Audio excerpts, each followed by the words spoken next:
You're probably thinking, come on Braze, calling this place a chateau is a bit of a stretch. But, according to a quick Google search, if someone's a descendant from a French noble family and the house has been passed down from generation to generation, the house is called a chateau. And this place is not far off being 4th generation. And I'm quite partial to the odd bottle of French red, so I reckon if you climb the family tree high enough, there's got to be a bit of French in there somewhere. So do me a solid and jump on the bandwagon as I help this old farmhouse live up to its name, the Westella Chateau. It's been a while, but I finally made it back. Today's plan of attack, I'm going to clean up all the mess that we made last time we were here. That's going to involve separating all those sheets that are all bolted together, so that's going to be a real trick in itself. We want to stack them up nice and neat for reuse. We'll probably use them for things like floodgates, which is where the fences come across a water body. We use that as the water comes up. They can still let water out but keep the stock in. We use them for things like dog kennels and that kind of thing. After that, I'm going to get around to pulling all the decking boards off and all the support framework. So hopefully bearers, joists, and maybe if I'm lucky, get around to pulling out some stumps too. I've got Chilli dogs over here giving me a hand, sniffing about. And you might hear in the background a couple of bulls making some noise. So they're poking about as well. So that's what's on for today. So let's get after it. You! So this here's what I mean by they're all bolted together. They've got about 4 or 5 bolts in each sheet. They've got a square nut on one side and a flathead top on the other. So with those being square drive on one side and flathead on the other, and they're rusty as all hell, I've got bugger all chance of getting them off in an efficient manner. So what I've done is I've got the hole saw in my drill, and I'm going to try drilling them out with that. I've tried the grinder before. That takes a long time and it's pretty dry around here, and I don't want to risk a fire starting. You might notice that I'm wearing long pants with the short shirt and think I'm an idiot, but we've got spring here and the snakes are a little bit rowdy because we've got tin down on the ground. It makes a pretty good snake home. So hopefully they'll help protect me a bit if I find something. And I've got my trusty shovel there just in case. That was quick, bloody ripper.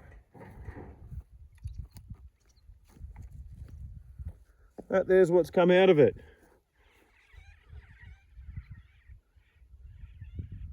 That's enough gibbering. I'd better get stuck into what I come out here for. So kick back, relax, and watch me get after it.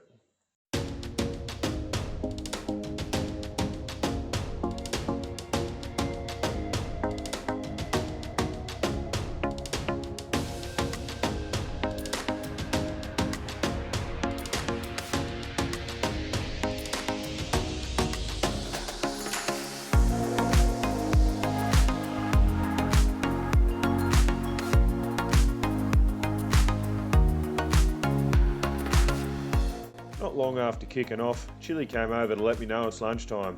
As I'm sure anyone else with a golden retriever can attest to, they always know when it's time for a feed. We were a bit late getting on the tools today. We needed to finish off a couple of things on another site and grab some extra bits and pieces on the way. So, after a quick bite, a drink of water and a swim for Chilli Dog, we're back into it.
It's been a pretty warm day today, so after moving all those sheets and pulling up all the decking boards, I'd run out of water and run out of puff. But luckily, today's a Saturday, so I can come back tomorrow. Hey, we're back again. Evidently, the plan of attack last time I was here was a little bit ambitious, but we did get a fair bit done. I got all the sheets pulled apart and stacked up from these two sides here. Got all the decking boards pulled apart and stacked up from these two sides here, which was gold. I do still have to do this third side down here, so I've got to pull those decking boards up, pull the sheets apart, stack them up over here so they're ready for reuse, and then we're going to move along and pull all these bearers and joists out and pull all the stumps out. So if I can get those jobs sorted today, I'll be pretty stoked. So come along and we'll see if we can't get it rolled this time.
You can see me gingerly pulling this last bit of roofing down. I'm trying to be careful because the old pine trees have grown over this side of the house, and this one in particular has used the old veranda to help hold itself up, and I'm trying to take that away. You mightn't be able to see it, but just along there, this whole branch has got a big split in it. I'd say it's been too heavy and the thing's been supported on that veranda post. So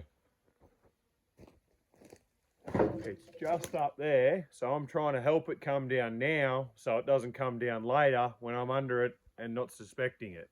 So it's not having much success at the moment, but we'll see how we get on. I'm being relatively careless with the pruning of the trees. They're too close to the house and unfortunately are going to have to come down. I did think about moving the house so they could stay, but for a whole stack of boring reasons, that wasn't going to work. So these guys have to come down. I'm looking for suggestions as to how I should replace them though. I'm thinking a row of fast growing, short lifespan trees to get the windbreak back, then, aside that, a row of some really nice long lasting ones to replace them once they die. I'm open to suggestions though, so hit me up in the comments.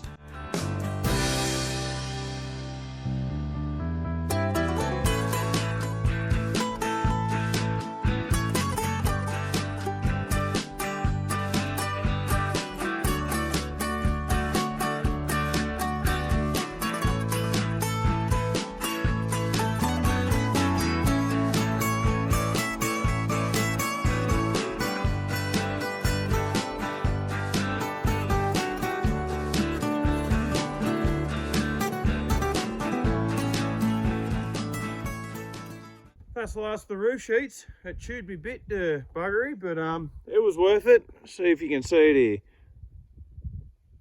here. Definitely seen better days, but yeah, made it a lot easier. So now all we've got to do is pull these bearers and joists out, and I reckon that'll be me about out of puff for today.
that'll about do me for today.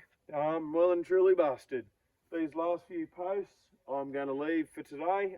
They're a bit too hard for me to get out by myself, so I'm going to bring a chainsaw next time, cut a slot in them, push one of the ones that I've pulled out underneath it, and lever them up with the crowbar. That should pull them out pretty easy and be a lot easier on my back. After that, I'm going to get rid of all of this timber, put it in a nice burn pile with some fallen trees. We've got plenty of them about, and might burn it down the track when we've got some green grass, but more than likely they'll probably just rot away there till the end of the time. Then after that, I've got to come along and level all these stumps here up, and yeah, hopefully we'll have a nice flat house, and then I can put the veranda back. This stump here would have been an original back when the house was built. You can tell because it's sunk down and there's a half lap over the top of it. When you join bearers, you got to have a support underneath it. This one obviously used to, but it doesn't anymore. They've put a dummy post just there and another one behind me to support the load after this had obviously sunk.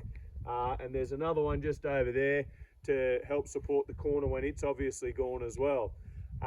So what the next thing I'll have to do will be is shoot a laser line along this bearer, pack it up where it needs to be so it's nice and level, and then I'll push these fellas over, dig a nice hole, fill it with concrete, and put a steel pier underneath there, and that'll keep everything nice and strong, straight, level, and that should hopefully straighten these boards out quite a bit as well. Once all that's done, I can throw the veranda back in there. We're all packed up and there's a bit of daylight left, so I'm going to take Chilli for a swim in the creek. She's going to absolutely love that. Just like to say thanks to everyone for tuning in, and we'll see you on the next one. Cheers.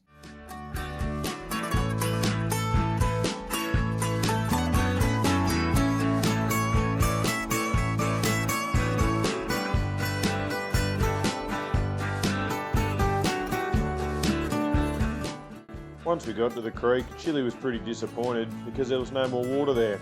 As I said earlier, it's pretty dry here, again. So instead of a creek swim, she had to run a bit further for a swim in the dam. Just as good for her, but she's pretty smelly afterwards. If you've made it this far, thanks so much for following along, and if you haven't already, please share the video with your mates and hit subscribe. Hooroo!